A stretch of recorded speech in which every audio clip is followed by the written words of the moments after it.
नमस्कार, स्वागत है आपका लोकसभा टेलीविज़न में। मैं हूं सूरज मोहन झा और कार्यक्रम है आत्मनिर्भर भारत। एक ऐसा कार्यक्रम जिसमें हम कुछ सकारात्मक कहानियों के साथ आपके सामने आते हैं। कुछ ऐसे लोगों की कहानी आपको बताते हैं जो सकारात्मक माहौल पैदा करते हैं, जो खुद को आत्मनिर्भर बना रहे हैं, समाज को आत्मनिर्भर बना रहे हैं और देश को भी आत्मनिर्भर बनाते हैं। तो आइए आज के कार्यक्रम में कुछ सकारात्मक कहानी के साथ आपके सामने आते हैं और आपको बताते हैं कैसे हमारा देश आत्मनिर्भर भारत बन रहा है। तो चलिए आज की शुरुआत करते हैं आपका मुंह मीठा करवाने से। बिहार के एक ऐसे पारंपरिक मिष्ठान की बात करेंगे जिसका इतिहास सैकड़ों हजारों साल पुराना रहा है। इस मिष्ठान के बिना वहाँ के कोई भी तीज त्यौहार या कोई मांगलिक कार्य नहीं होते। हम बात कर रहे हैं खाजा की। खाजा के नाम से आप में से बहुत से लोग परिचित भी होंगे, लेकिन जो नहीं जानते उनको बता देते हैं कि ये मीठा नमकीन होता है, 52 परतों वाला एक मिठाई होता है। इसको पैटीज की तरह भी कह सकते हैं। लेकिन खाजा ने वहाँ के लोगों की किस्मत बदल दी है। नालंदा के गांव है सिलाव। सिलाव से आज खाजा की पहचान बन चुकी है। एक दूसरे के पूरक हैं। खाजा से पहचान है सिलाव की और सिलाव से पहचान है खाजा की। आज इस खाजा को जो है जीआई टैग कुछ समय पहले ही मिला है और ये सिलाव गांव के बहुत से लोगों की किस्मत भी संवार रहा है। आत्मनिर्भर बनाने में इसकी बहुत बड़ी भूमिका है। क्या है इसकी कहानी, आइए जानते हैं। मिठाइयों का राजा खाजा। इसके बिना बिहार में कोई मांगलिक कार्य होने की कल्पना नहीं की जा सकती। बात जब खाजा की हो रही है तो राजगीर और नालंदा के बीच स्थित सिलाव की चर्चा ना हो, ऐसा हो नहीं सकता। सिलाव का खाजा बिहार और देश में ही नहीं विदेश में भी प्रसिद्ध है।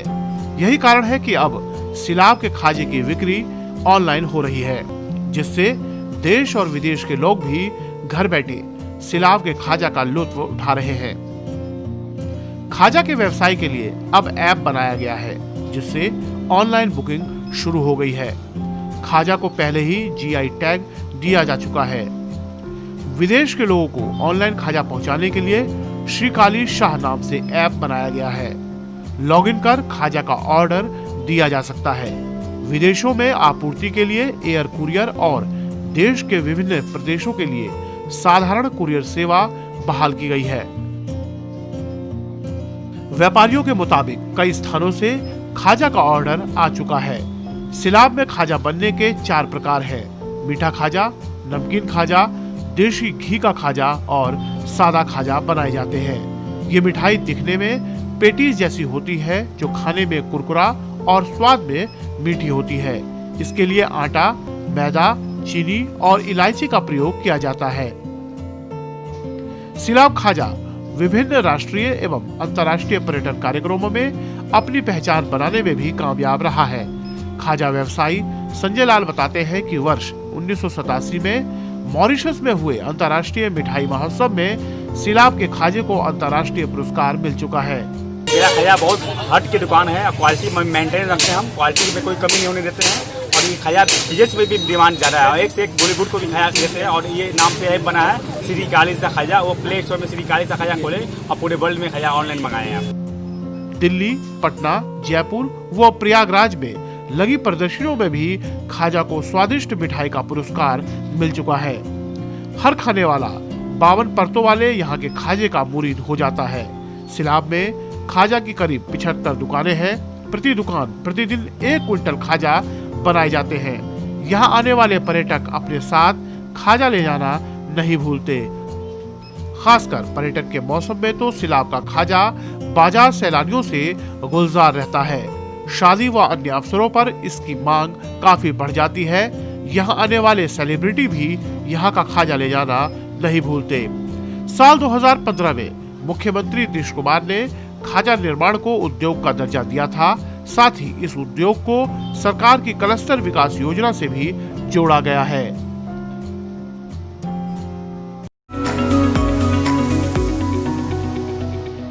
आज से 1 साल पहले तक कश्मीर का जब भी जिक्र होता था तो हमें आतंकवाद, इंसर्जेंसी और जनता के बीच आक्रोश की कहानियां सुनाई जाती थी। लेकिन जब से संसद से धारा 370 हटी है, उसके बाद कश्मीर एक नई कहानी लिख रहा है।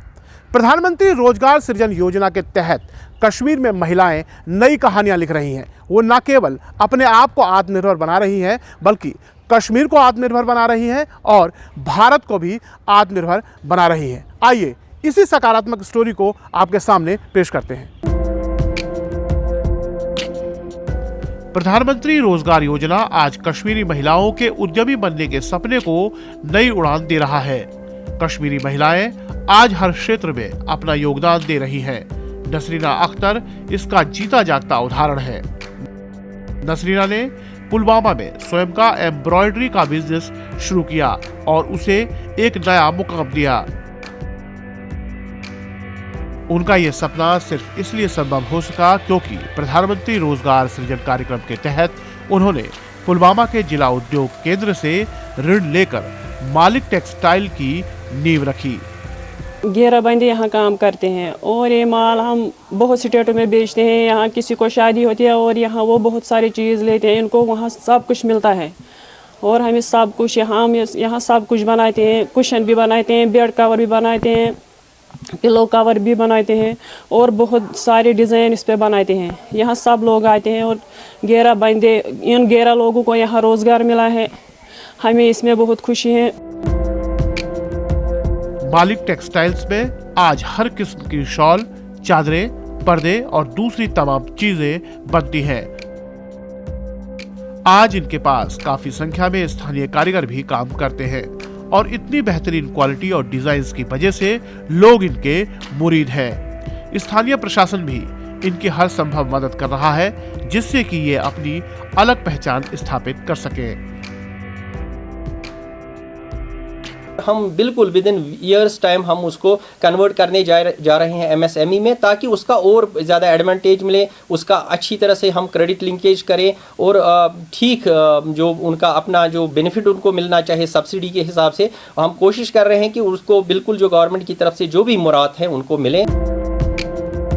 गौरतलब है कि पुलवामा आतंकी गतिविधियों का केंद्र रहा है, मगर नसरीना जैसे सकारात्मक सोच रखने वाली महिलाएं अंधेरों में उजाले की रोशनी की जैसी होती है, जो भारत को आत्मनिर्भरता का पथ बढ़ा रही है।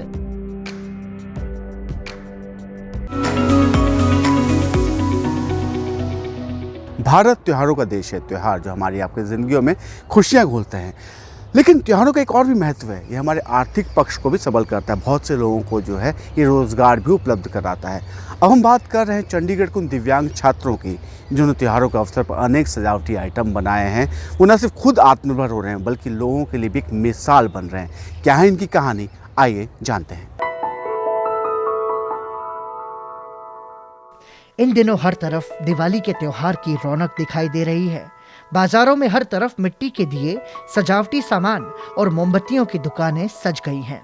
ऐसे में चंडीगढ़ के कुछ दिव्यांग छात्रों ने भी ऐसे ही व्यवसाय की शुरुआत की है। चंडीगढ़ की संस्था के कुछ दिव्यांग छात्र भी त्योहारों के इस मौसम में मिट्टी के दिए, सजावटी सामान और मोमबत्तियां बना रहे हैं। इनके बनाए गए सामान को देखकर आप बिल्कुल भी ये नहीं कह पाएंगे कि इन्हें दिव्यांग बच्चों ने तैयार किया होगा। चंडीगढ़ की ऐसी ही एक संस्था सुरेम ने बताया कि हमारी संस्था में 172 बच्चे हैं जो घर से काम कर रहे हैं और हमारी संस्था में 18 वर्ष से ज्यादा उम्र के 68 छात्र हैं। उनकी रुचि और क्षमता के अनुसार उन्हें व्यवसाय दिया जाता है। हमारा व्यवसाय त्योहारों के मुताबिक चलता है। मैं इस संस्था के साथ पिछले कुछ 11 साल से जुड़ी हुई हूँ।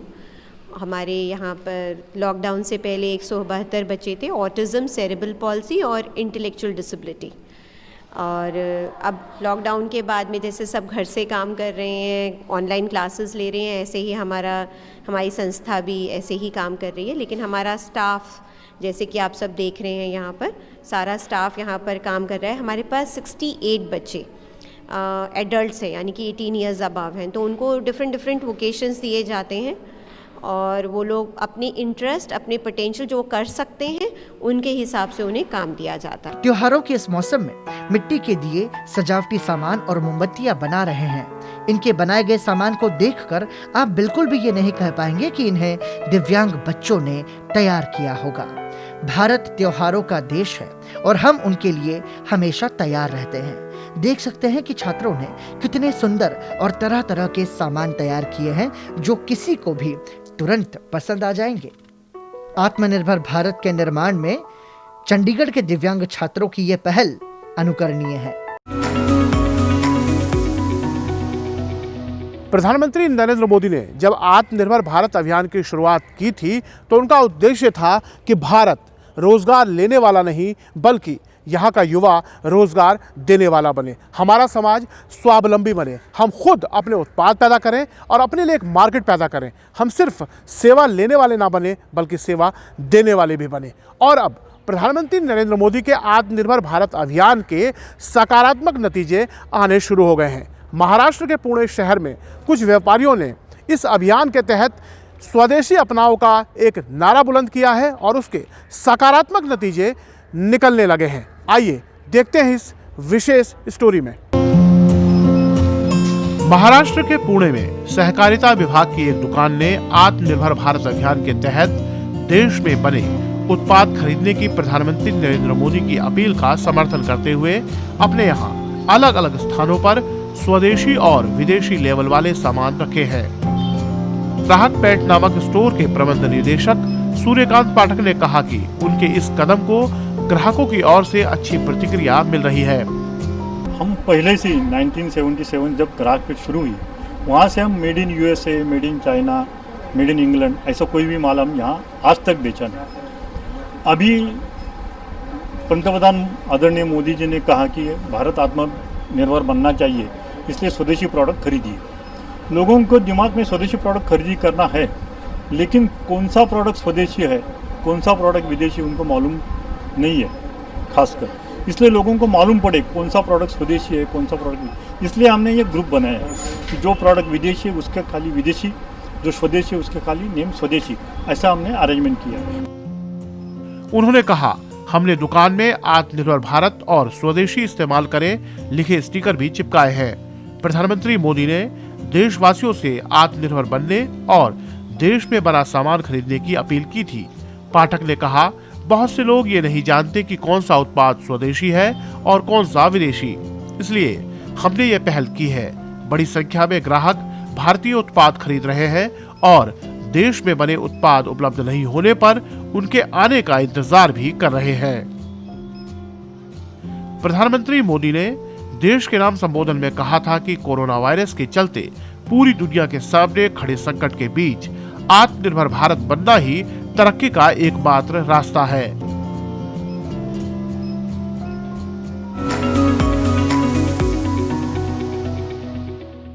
हमारी अगली स्टोरी जो है दमन के पेरियारी गांव से है। पेरियारी गांव में इसका क्या असर है वोकल फॉर लोकल का जानने के लिए देखिए हमारी ये अगली सक्सेस स्टोरी। प्रधानमंत्री नरेंद्र मोदी ने वोकल फॉर लोकल का आह्वान किया। इस आह्वान का असर देश के निचले स्तर तक पहुंचा है। हम बात करते हैं केंद्र शासित प्रदेश दादरा नगर हवेली एवं दमन दीव की, जहां बांस की बनी वस्तुओं को जीवन दान मिला है। दादर नगर हवेली एवं दमन दीव में अनेक आदिवासी परिवारों द्वारा बांस से अनेक वस्तुएं बनाई जाती हैं, जो उपयोग में होने के साथ ही घरों में भी काम आती हैं। दमन के परियारी गांव में एक आदिवासी परिवार लंबे समय से बांस की वस्तुएं बना रहा है। प्रधानमंत्री के आह्वान के बाद इनके हाथों से बनी वस्तुएं बाजारों और शॉपिंग मॉल तक पहुंचेगी।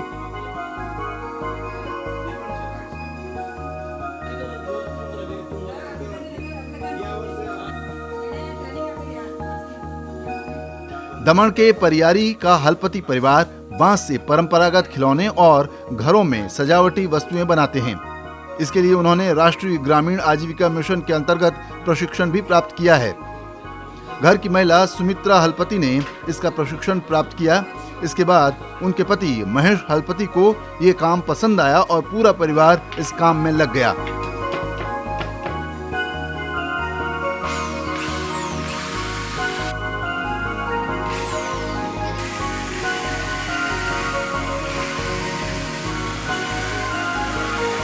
खिलौना है, घरेलू चीज़ों है, जो उपयोग में आने वाले हर रोज़ उपयोग में आने वाली साधन सामग्री है, ये सब बांस के चीज़ों से बनती है। हम ये यहाँ पे जो हाट मार्केट है, अगर तो टूरिस्ट पॉइंट है जहाँ पे हमारा नज़दीक में जम्पर बीच लगता है, वहाँ पे जाके हम बिक्री करते हैं, जो हमको उसमें से अच्छी खासी आमदनी उपज है। हम ये चाहते हैं कि मार्केट में जो हमारी भी ऐसी स्टॉल लगे, ऐसी दुकान मिले, ताकि हम रोज़ाना ये बिक सके। हमने जो एक प्रधानमंत्री का कार्यक्रम देखा था वोकल फॉर लोकल, वो कार्यक्रम को देख के हमको बहुत ज़्यादा उत्तेजना हुई और हम ये कार्यक्रम चालू किया है। हम लोग ने 2009 में ट्रेनिंग दी थी, लेकिन हम लोग ने अभी काम चालू किया है 2 साल से। और ये बेचने के लिए हम लोग कभी कभी जहाँ भी स्टॉल लगता है उधर लेके जाते हैं। इनके माता पिता खजूर के पेड़ से पत्तों का झुंड भी बनाते हैं जो सफाई के लिए काम आते हैं।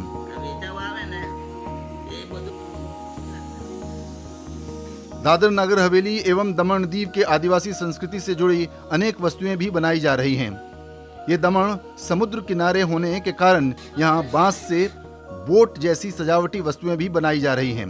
बांस से बनाई गई सभी वस्तुएं इको फ्रेंडली हैं, जो पर्यावरण को नुकसान नहीं पहुंचाती हैं। ये हम जो चीज़ें बना रहे हैं वो आदिवासी जनजाति की जिसको यहाँ पे इंग्लिश में ट्रेडिशनल बोलता है, वो परंपरागत हमारी चीज़ें हम बना रहा है। पहले जो असल ज़माने में ये लकड़ी और बांस की चीज़ें बनती थी, जो बीच में ऐसा योग आया ताकि वो प्लास्टिक पर निर्भर करने लगा, जो आज वापस हम लोग ये बांस और लकड़ी की चीज़ें बनाना चालू किया। जैसे जैसे वैसे जो नाबूद हो रही प्लास्टिक की, चाइना की चीज़ें, वैसे वैसे ये पुरानी चीज़ें वापस रोजिंदा ज़िंदगी में आने लगी है। कुछ समय बाद दीपावली का त्योहार शुरू हो रहा है। इस आदिवासी परिवार को विश्वास है कि इनकी बनाई गई वस्तुओं को बाजार में उचित स्थान मिलेगा। प्रधानमंत्री के वोकल फॉर लोकल के अभियान से इनको आत्मनिर्भर बनने का मौका मिलेगा। एक दौर था जब रेहड़ी पटरी वालों को आसानी से बैंक लोन नहीं देता था। जब भी वो बैंक जाते थे तो बैंक उन्हें कागजों के एक ऐसे मायाजाल में फंसा देता था कि बगैर किसी लोन के वो घर वापस आते थे, और फिर अगले दिन किस तरह से अपने रेहड़ी पटरी में सामान रखेंगे इसकी चिंता उन्हें सताती थी। प्रधानमंत्री नरेंद्र मोदी ने ऐसे ही स्ट्रीट वेंडर्स को, या कहें रोज कमाने खाने वालों के लिए, स्वनिधि प्रधानमंत्री योजना की शुरुआत की है। इसमें इन लोगों को 10,000 का लोन मिलता है और एक आर्थिक स्वायत्ता भी मिलती है ताकि वो अपने कामकाज को बढ़ाएं और आत्मनिर्भर भारत में उनका भी योगदान मिले। केंद्र शासित प्रदेश दमन दीव में ऐसा ही एक सकारात्मक पक्ष हमें देखने को मिला है, जहां स्ट्रीट वेंडर इस योजना का लाभ लेकर अपने काम का विस्तार कर रहे हैं और आत्मनिर्भर भारत में अपना योगदान दे रहे हैं।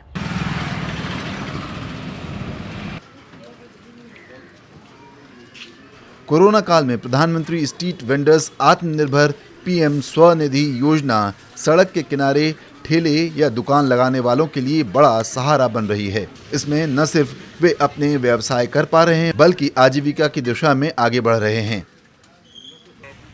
केंद्र शासित प्रदेश दादरा नगर हवेली और दमन दीव के तीनों जिलों में इस योजना का लाभ स्ट्रीट वेंडर्स को मिल रहा है। दमन नगर पालिका विस्तार में कुल 600 स्ट्रीट वेंडर्स पंजीकृत हैं। आत्मनिर्भर भारत, इसका अर्थ है आत्मनिर्भर हम और आत्मनिर्भर आप। आज की संग में कुछ ऐसी कहानियाँ दिखाएं जो ये बताती हैं कि भारत कितना तैयार है आने वाले कल के लिए। कैसे दूर दूर तक आत्मनिर्भरता के जो किस्से हम सुन रहे हैं, दूर दराज के गाँवों से भी, इससे भी पता चलता है कि भारत अपना बहुत शक्तिशाली है और आने वाले कल के लिए तैयार भी है। अगले सप्ताह फिर हाजिर होंगे कुछ ऐसी सकारात्मक स्टोरीज के साथ जिसका वास्ता आत्मनिर्भरता के साथ है। फिलहाल आज के संग में हमें दीजिए आज्ञा। नमस्कार।